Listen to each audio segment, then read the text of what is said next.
Debate topic 3. Which is the best movie in the Harry Potter series? Goblet of Fire, hands down. It's the most different movie, I find. It sort of steers away from the classic Harry Potter story.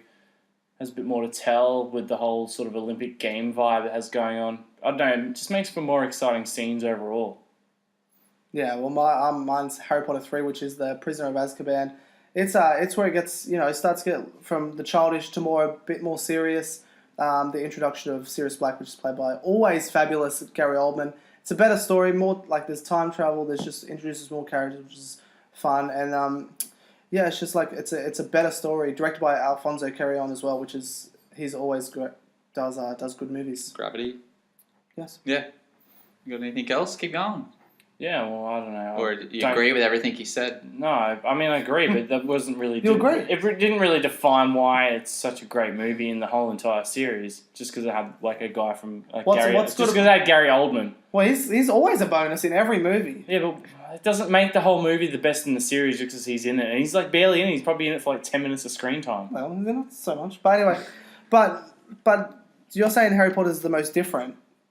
The Harry Potter and the Goblet of Fire is the most different. Harry Potter's... Yeah. Yeah. But that's what makes it so bad. It's so episodic. It's so rushed. It's like the biggest book in the movie, but so everything has to be so rushed. Like you got one game, then you got the other game. It's like, there's no story in between the games. But that's what I liked about the movie, because I'm like not that fascinated by the entire Harry Potter story. Oh, so you don't really care about Harry Potter? Well, I don't know. So you don't really care about it? I kind of like the last two movies. Do you? However... No, but they're not your favourite. But they're not your favourite. Number 4 is your favourite though, right? Yeah, it is. Why is 4 the best movie? I can't get a word in. They made 8 movies. They can't all just keep on going about this one fucking thing with Harry Potter and his fucking stupid fucking thing with Voldemort. So I like how they made something a little bit different. No. They had these games. They had a bit of character development in other areas.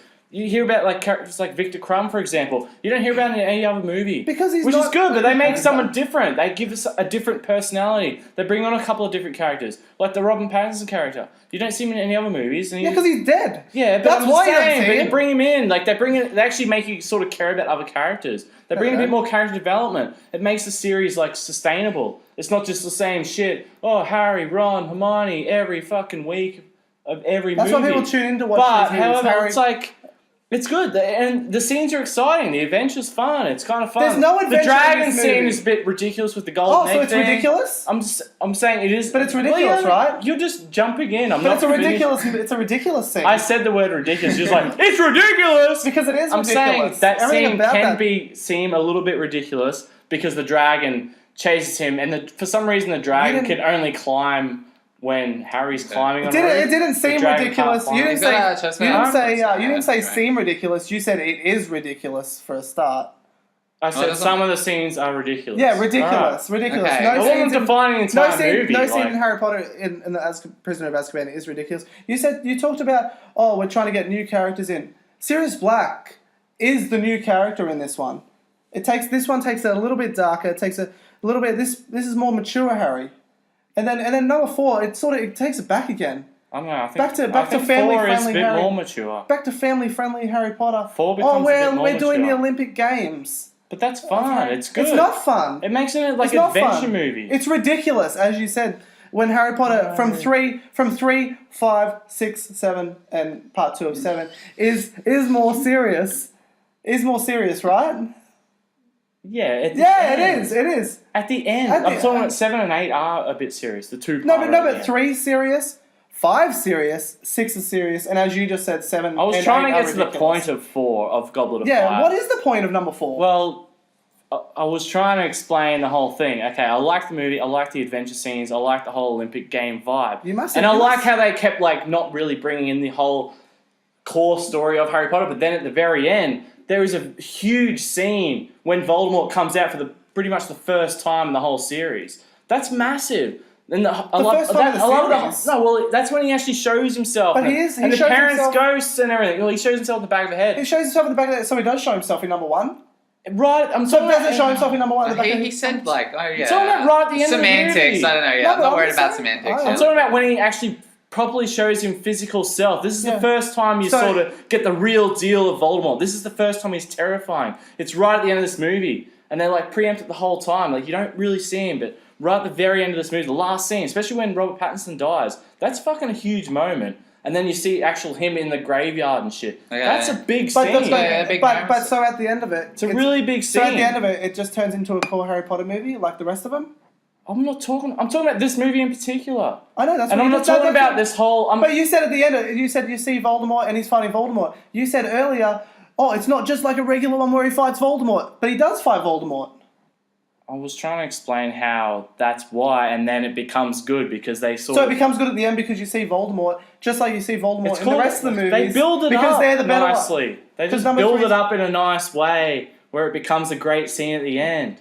So just one scene. I try to explain a scene, but you just go, ridiculous! Venomous! Well, you're the one venomous! That said, it's your words. You don't let me finish the sentence, though. It's your words. I can't say a paragraph before you jump in before I actually get to a point. Do a scene then. You can say and you Go, won't go. interrupt. I won't interrupt one time. What do you mean? I don't know. Do you want to say something without being interrupted? No, that's what I was saying, though. Okay. That's what I was trying to get Yes. to initially, but it's like, fuck, I can't explain the movie. Okay, closing arguments, Trev. Number 3 is a way better movie. If you want to go proper 91% on Rotten Tomatoes, his is 88. Metacritic 82. His 81. Well, who cares about that? It's about personal choice, isn't it? Really. But it's a better movie. What's a better movie? Good argument. You didn't say what. You didn't say. But you didn't explain any part of what you just said about you were very broad with Prison of Azkaban. What scenes were defying in that movie? I don't have to be broad. I don't have to be broad because the whole thing is just great to me. No, but the whole thing. I was saying you were being broad. You said you don't have to be broad. I was like, you were being broad. That's there was no specifics with actually what made the movie good. What scenes were sort of dramatic enough to make it actually nice? What was I was saying I enjoyed the Olympic Games scenes. They were exciting to me. I enjoyed them watching them. They were fun. It was split up really well. I felt the movie was very concise. It had these good scenes of these levels of this games thing. I felt that was a really good underlining story. These tribes and games they had, not just But with Prisoner of Azkaban, you're just it was the best movie. Closing arguments, remember? But the best. But you said it's good. It's great. I'm saying the whole of number 3 is great. But there's that's it. Anyway, there's no specific thing. Okay, that's right now. I gotta choose. I tend to agree with James's assessment at the end. Oh, you are kidding. Just because, I like James. James. Say anything about Prisoner of Azkaban, though. James laid out so many details. I know you could say, "Oh, well, I don't like the Olympics and stuff," but he did go through the whole thing and why he likes it and why it's different. I know you're trying to pick up that because it's different to Harry Potter, it must be bad, but. I don't know. No, but he's saying it must be good because it's different. But that's what a sequel's supposed to mix it up. And he said you still get your Voldemort payoff that you hadn't had for a few movies.